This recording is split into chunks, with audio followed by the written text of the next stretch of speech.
मित्रों नमस्कार। पिछले वीडियो में हमने देखा भाषा की परिभाषा, भाषा की विशेषता। दूसरे वीडियो में हमने देखा भाषा विज्ञान, भाषा विज्ञान और व्याकरण में क्या अंतर है वह, भाषा विज्ञान की परिभाषा और भाषा विज्ञान के प्रकार। तो भाषा विज्ञान के जो प्रकार है उसमें 4 प्रकार हमने देखे थे। उसमें पहला जो प्रकार है उस पर आज हम ये वीडियो बना रहे हैं, और वो अंग जो है वो है ध्वनि विज्ञान। कौन सा है? ध्वनि विज्ञान। मैंने आपको भाषा की परिभाषा के समय बताया था कि भाषा ध्वन्यात्मक होती है। ध्वन्यात्मक का अर्थ क्या होता है? सामान्य ध्वनि का अर्थ होता है दो चीजों से टकराट से, देखो ये आवाज हुई, आवाज हर चीज, कोई भी दो चीज जब टकराती है उससे जो आवाज निकलती है उसे मोटे मोटे रूप में ध्वनि कहते हैं। तो ऐसी ध्वनियों का हम अध्ययन करते बैठेंगे हमारा भाषा विज्ञान या ध्वनि विज्ञान, तो 100 साल लग जाएंगे और हम अध्ययन नहीं कर पाएंगे। इसलिए भाषा विज्ञान का ये जो अंग है ध्वनि विज्ञान, इस ध्वनि विज्ञान में उस ध्वनि का अध्ययन किया जाता है जो मानवीय उच्चारण अवयव द्वारा उच्चारित आवाज है। ध्यान में रखिए, मानवीय उच्चारण अवयव द्वारा उच्चारित आवाज ध्वनि है, और उस ध्वनि का हम अध्ययन कर रहे हैं। ये जो ध्वनियां है इसके 2 प्रकार होते हैं। एक होता है स्वर, दूसरा होता है व्यंजन। आपने बिल्कुल पहली कक्षा में ये पढ़ा है। स्वर मतलब क्या? स्वर की परिभाषा है स्वतो राजन्ते इति स्वरः।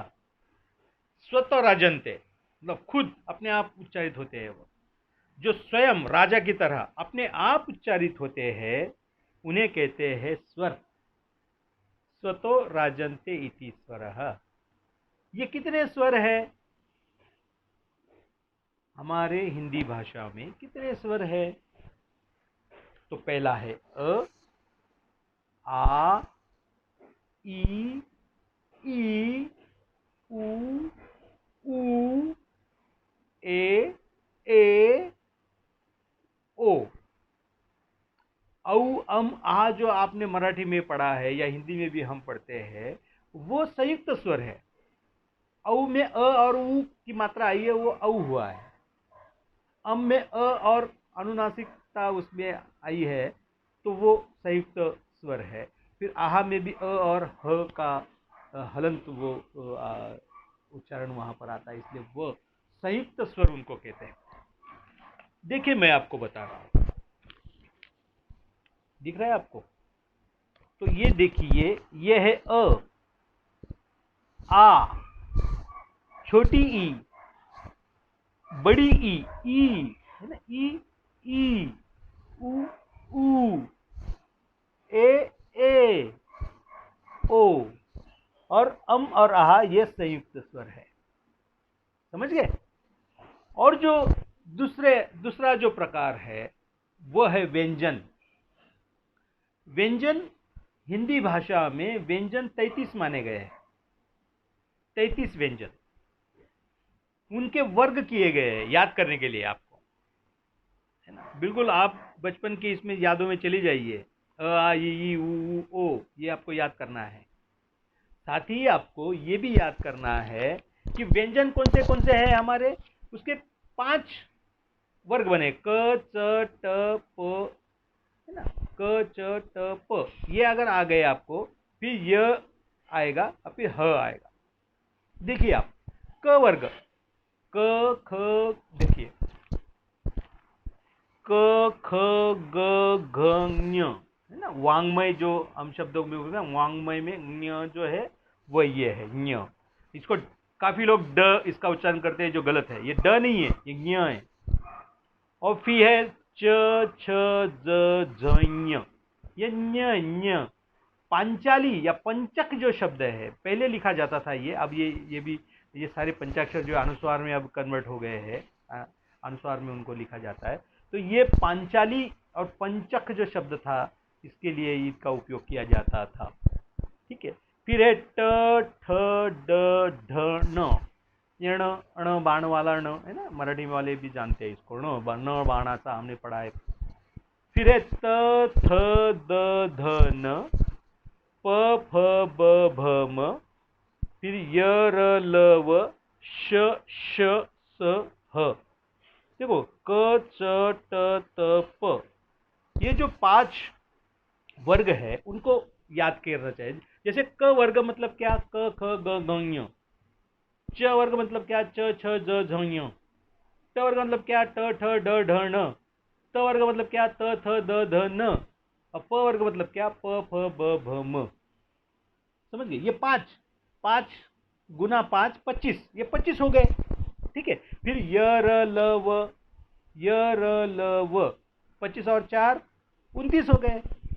फिर श श स और ह। श, ये श देखिए, श श स, फिर ये ह। समझ गए, तो इस तरह से ये कितने हो गए, 33।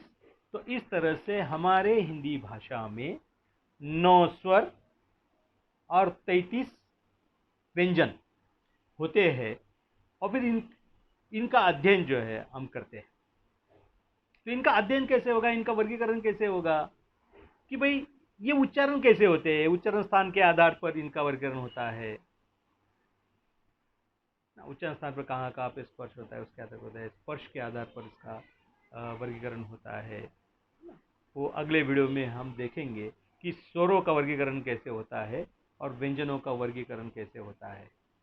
ठीक है, क्योंकि मैं देख रहा हूँ ब्लैक बोर्ड की अगर व्यवस्था होनी चाहिए, क्योंकि वो ऐसे मुखद, क्योंकि ये कोई कहानी और कविता नहीं है कि जिसे मैं बस बोल दूँ और आप समझ जाए। आपको समझाने के लिए मैं ब्लैक बोर्ड की व्यवस्था कर रहा हूँ। अगर वो हो जाती है तो मैं आपको ध्वनि वर्गीकरण जो है वो बहुत महत्वपूर्ण टॉपिक है। ये अगर आप सीख जाए, ठीक ठीक समझ जाए, तो आने वाले जीवन में आपको कभी भी ध्वनि विज्ञान और भाषा विज्ञान का जो डर लोगों के आपके दिमाग में है वो निकल जाएगा। मुझे पूरा पूरा मेरा दावा है, क्योंकि आज 25 वर्ष में जितने भी छात्रों को मैंने पढ़ाया है वो सब लोग कहते हैं कि सर हम एक बार हिंदी साहित्य का इतिहास भूल सकते हैं लेकिन भाषा विज्ञान नहीं भूल सकते। तो मैं वो मेरी गरिमा बनाए रखना चाहता हूँ।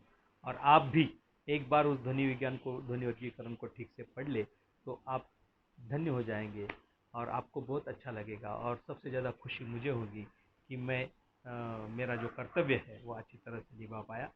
तो अगले वीडियो में हम देखते हैं कि ध्वनि वर्गीकरण। ठीक है दोस्तों, नमस्कार।